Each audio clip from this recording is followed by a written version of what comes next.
Thank you to BetterHelp for sponsoring this episode. Listen, you've heard my hashtag different, better, more. What will you do differently, better, or more of in 2023? Some of you have already committed to healing from grief by working with me and my non clinical approach to grief recovery and support. But for those of you who want to round out your healing with a clinical approach, there's BetterHelp and their network of over 25,000 licensed therapists. BetterHelp is the world's largest therapy service and it's 100% online.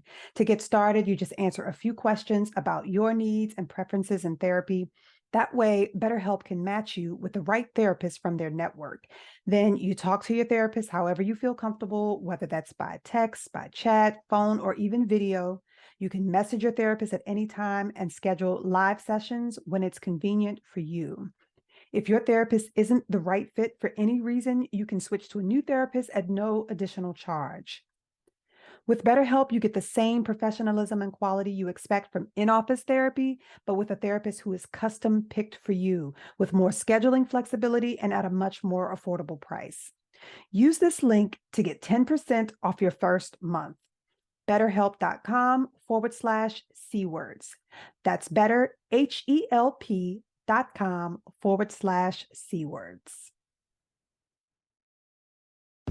Listen, grief doesn't have to be grim.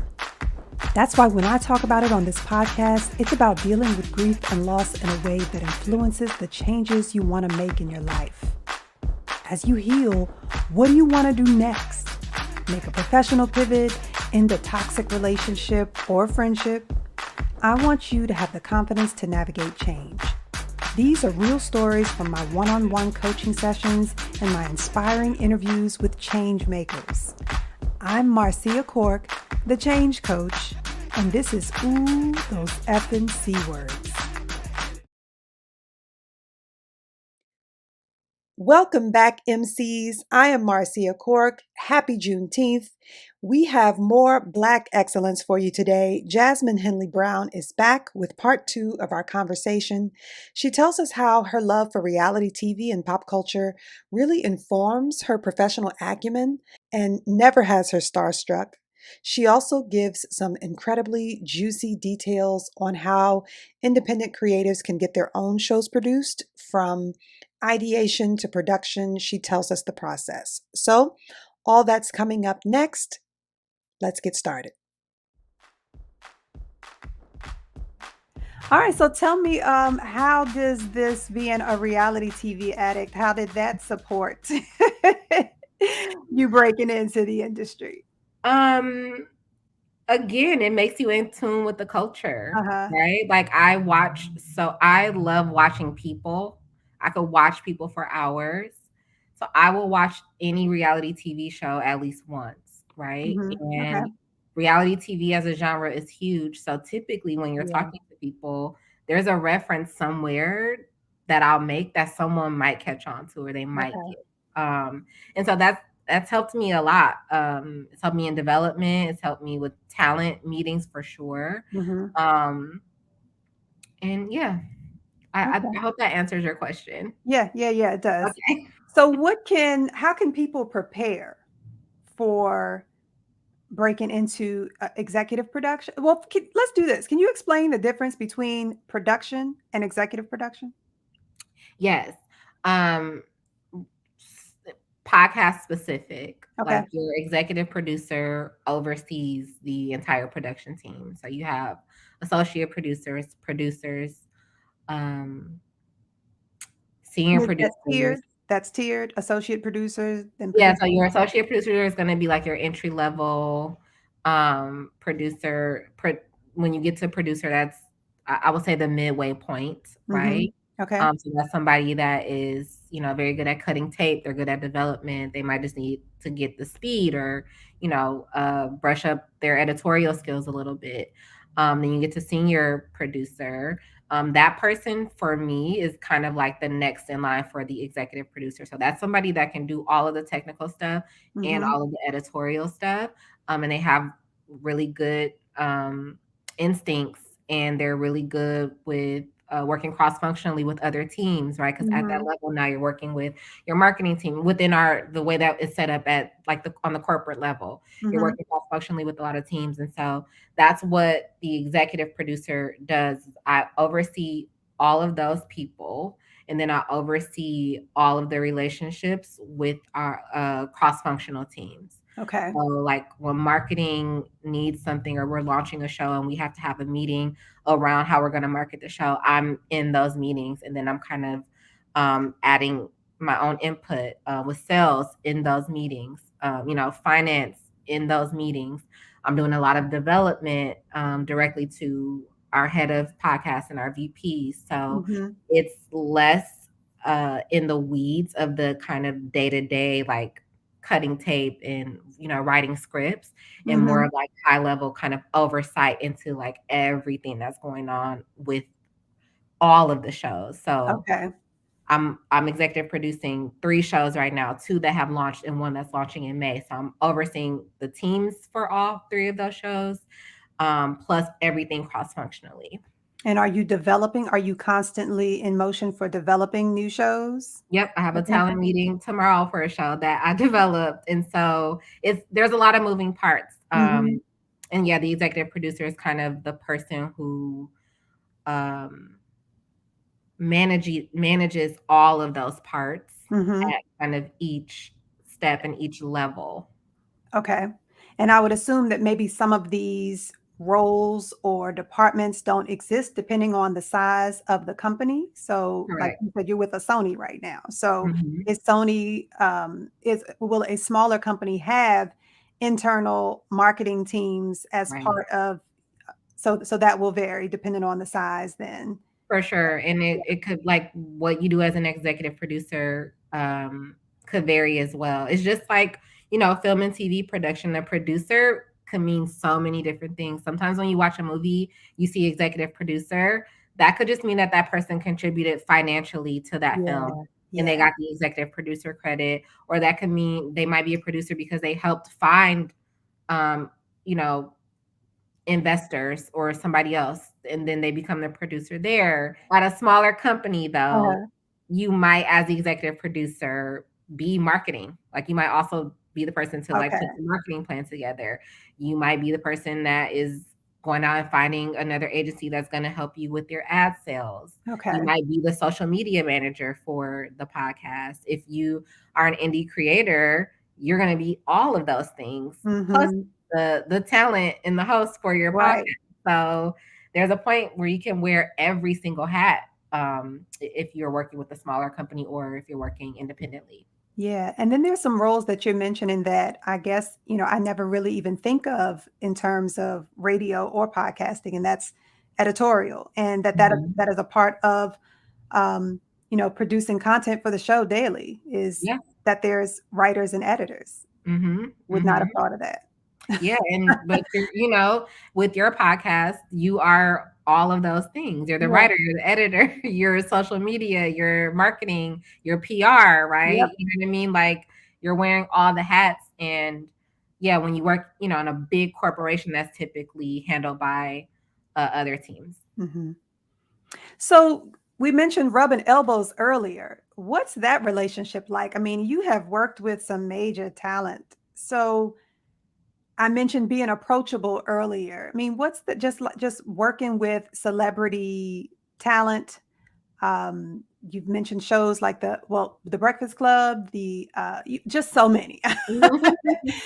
Tell me what it's like working on a day-to-day basis with just, such large, and visible talent. I think since I've been doing it like a decade now, it Mhm, really just feels like a part of the job. mhm, Like I don't get starstruck, it if at all, right? Like, I mean, I'm sure there are people that I haven't met yet that I probably would be a little uh-huh, flustered by, but I uh-huh, think I learned just early on that, like, celebrities or really visible people, they are just people like just like them. me. Yeah, Yeah, so that actually makes it easier to approach them, honestly, because it's like, well, I mean, you could say no, but there's no foul in me asking you Yeah. or approaching you or coming up to you or sending you an email. Like I've sent emails to Beyonce's publicist to try to like book her for stuff. Mhm. Has she responded? Absolutely not. But I'm not afraid to do it. You know what I mean? Yeah, yeah. It's either going to be a yes or a no, or in this case, a no response. But one day I might get a response. So Oh my goodness, that sounds like such a challenging part of the job. Just booking talent, period. Just being able yeah, to track people down, for teams to be responsive, and to have to do that. I mean, for a podcast, I mean, I guess especially when you have a large team, to do that on a week to week basis. But I could not imagine booking guests for a daily show, something like The Breakfast Club and those types of shows. yeah. The guest booking is definitely challenging. And that's something I would say if you are like a guest focused podcast or whatever Mhm, you're trying to create, TV show, whatever. If you're mhm, guest focused, I would invest in hiring someone who has experience with booking talent because mm, you will eventually like find your rhythm mhm. within booking, but it's also kind of hard to do. Like you said, you have to track people down. So Yeah. it's like I could send you, Marcia, an email to ask if you're interested, and then you'll email me back and say yes. So now I have to figure out with your schedule and the talent schedule what Yep. day we can make it work. And then it's like, is it virtual? Is it in person? If it's in person, what are the logistics to like getting you to where we are? Like there's so many things that go into booking. Mhm. Unless you're a person that already has a wide range of contacts, then it's easier for you because you're probably just saying, hey, can you do this? Or hey, can you connect me with such and such? But I Mhm. would say, just as a tip for independent creators, if you can invest in a booker and your show relies heavily on guests, Mhm. I would do that. Okay. What other investments do you think are worth it? Equipment. Okay. So like microphones, if you're doing a podcast, like the audio experience is so, I don't think people understand, Mhm. especially in a sea of 2 million plus or however many million podcasts there are, Yeah. to stand out to outside of being consistent. If I listen to your show in the first 2 minutes, the audio is bad, or like I have Yeah. to turn my volume all the way up and I can still barely hear you, or Yeah. there's background noises, I'm turning it off, right? And that's Yeah. the difference between like getting your podcast out to people and Mhm. just kind of only capturing a really small audience. Because some people don't care, but for the majority of people, the audio experience is important. So definitely invest in a really good Absolutely. mic. Like the Shure microphones are amazing. Um, I would invest in maybe Pro Tools for your audio editing if you can get a license. So those are some of the other investments. I Mhm. also will say, if you're doing narrative stuff or anything that involves heavy research, if you Mhm. aren't A familiar savvy with how to researcher. properly research, yeah, Uh-huh. hire a researcher. Mhm. I would say that. So yeah, it depends on what the project is. Mhm. But I will say just universally, please get the sound equipment together. First and foremost. Uh-huh. Okay. Any wild stories with any of your celebrity talent or crazy industry stories? Oh my gosh. I would say a really interesting one. I went to Sierra's birthday party like some year, like I think this was 2012. It was Okay. definitely when I was living in New York the first time. And Sierra is one of the most beautiful people I've ever seen in Mm. real life. Like she is like a Barbie doll. Mhm. And she kept thinking like something was wrong with her outfit the whole night. And I remember like watching her and I'm just like, you are so perfect right now. Like nothing is wrong with Mhm. you. I remember Mhm. we were going to take a picture with her and she's like, wait, I gotta fix this, I gotta fix that. And I'm like, I remember thinking in my head, like, bitch, you are perfect. Like you are beautiful. Like you don't have to fix a thing. Uh-huh. So that experience always like sticks out to me in my mind especially when I think of celebrities as like these highly visible people. I'm like, they're Yeah. just like us. They have insecurities like us. They Yeah. worry about how they look just like us. And so that's one that I can just call back to now. But I Okay. mean, I don't know. Me and Carlos and I have a lot of experiences just because we always cut up. And I know that's like um you're I he's can a big imagine yeah, so, like, what work must he be like working with yeah, Carlos he's King. so I will say he is one of my favorite people to just work with, to just I just called him the other day, and we just every time I call him, I'm like, "I just need 5 minutes." It's 30 minutes later, and we're like, "Okay, we gotta Uh-huh. get off the phone," so he is so much fun to work with, and I'm really glad it worked out like that because, there are people that I've met that I thought would be really cool and really fun, and they didn't turn out to be that way, so I'm really Mm. glad that he is exactly what I thought he was gonna be. I love it. I love it. And it sounds like it sounds like he's doing that independently now. Is it still network affiliated or has Kingdom Reign Um, taken over? Not that I know of. Like I know Okay. he's not on More Sauce anymore, and he's Yeah. not with SiriusXM/Stitcher anymore. His icon, his logo appears on the podcast Yeah, cover art yeah, now. I saw that. That's such a Carlos thing to do. Okay. Yeah. Okay, you said you had a story about him talking about your voiceover talent? Oh my God, yes, his trailer for Reality with the King. Uh-huh. If you listen to the trailer, there's a person in the beginning that is like talking with this British accent, Mhm. and it's me. And so we Okay. did that. And so when I was like updating my website, I was like, I'm gonna put that I'm a voiceover actress. And we were just cutting up and like laughing about that because it's like, girl, you're not really a voiceover actress. And the accent was very, very bad. But go off.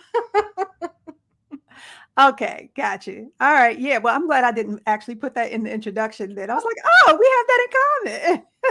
Yeah, no, I'm not definitely not professionally. Like I've done like when I said I wrote some self-care, some meditations for a self-care app. Mhm. They had me do the voiceover for that too, but I'm not a serious like voiceover artist at all. Got you, got you. Okay, so what's next for you? TV and film. Yeah. Alright, tell me more. So I am developing I developed a TV show and it was in kind of like the pitch stages. I got rejected from one place. Okay. They didn't want to buy it, but it's still being pitched. And then I'm still developing some other stuff. I just got done writing a holiday movie that I'm Mm, gonna be pitching, a documentary that I'm working on, okay, and then like another unscripted thing. So I have 3 different projects that I'm actively working on right now, with the 4th being kind of complete and in the pitch stage. So, but that's a very long process as well. mhm, Like that's not something that I'm even expecting to really pop off for me even within a year. It would be amazing if it does. okay. And I don't know, I'm really lucky. So a lot of things really do work out for me. So maybe it'll happen Yeah, within a year. and I'm watching the time, but I hope but would you be willing to talk about that? Because that would be really helpful too, to give people the nuances of actually developing and pitching something. Sure. Yeah, I'm free. Okay. What would you like to know? There's so many different ways to start. So Let's start from ideation. So a person that has an idea but just doesn't think they have the types of connections or mhm. background to develop and get it um, in front of people who can really make decisions and make it happen, have it see the light of day. I think you have to do that. If you have an idea and you think the idea is really, really good, first get it on paper. So like write it out, write out the beats. If it's a movie, right? Write it out scene by scene, like what happens between scene 1 and scene 50. Like Mhm. what is happening scene by scene? Who are your characters? And really kind of describing the characters in a way that seems like it's not going to matter, but it is going to matter. So Okay. really coming up with the characters, and I would say how to making sure you understand how each character relates to the other one.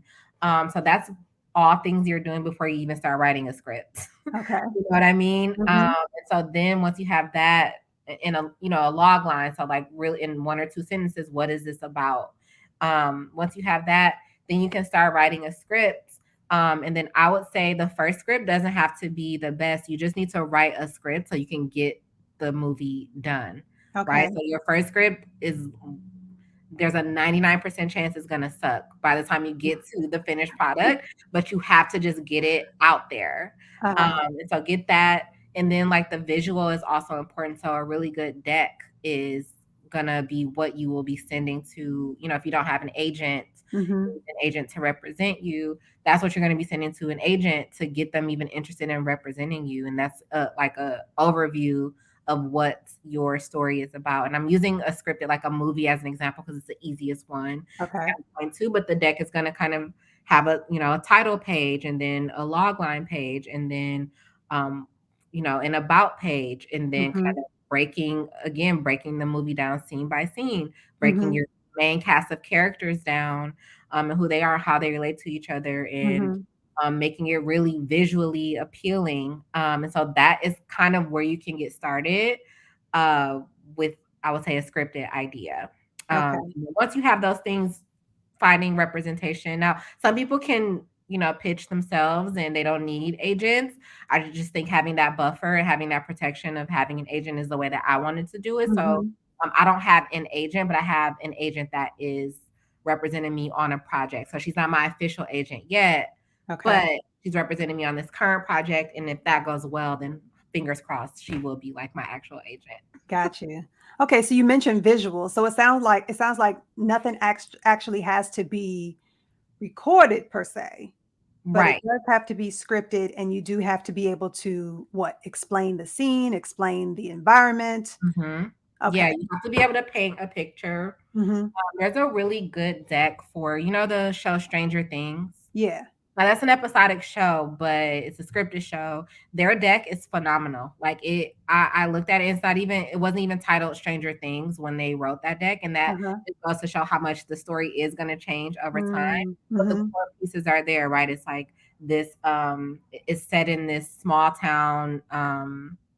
In the past, and there's this kind of scientific governmental experiment happening that they don't want people to know about, and there are these children that are the central figures to this story. So those elements are there, but the title is a completely different title than what we ended up having now. But the deck is so good. I'm reading through it and I'm like, if I was an exec, I would buy this and I would develop it. Mm. So I can So see is the deck accessible to the public? it is, Okay. yeah. Mhm. Okay, tell me about that. How do people know these things? I mean, I guess if you're in the industry, but Yeah, I think somebody tweeted that their deck, or it mm, might have been a website that there are websites that have scripts on them, so you uh-huh, can go and like read scripts for different movies and see how the writers kind of like wrote these things out, and also see the differences in like what the script says versus how you've experienced those characters yeah. in that movie when you actually watch it. So a lot of this stuff is out there. Like I said, I think with the Stranger Things deck, I think someone tweeted it or I found it on a website. I could send it to you though because it's that good. It's one of those things for Okay, me that every time I look at it, I'm like, oh, I can't wait to make my next deck because it's so good. And I've actually like okay. made decks with kind of that as my inspiration. So I can send that Yes, please to you. share that. I can put it in the episode notes. Yeah. Yeah. Okay. Well, this has been awesome. Look, I got so many gems I didn't even know I was digging for.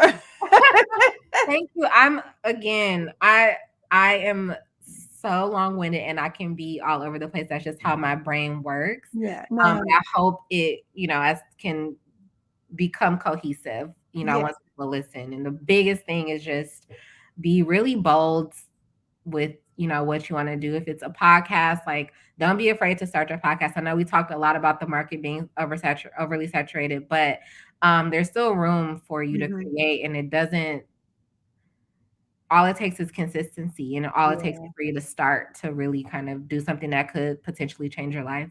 Yeah.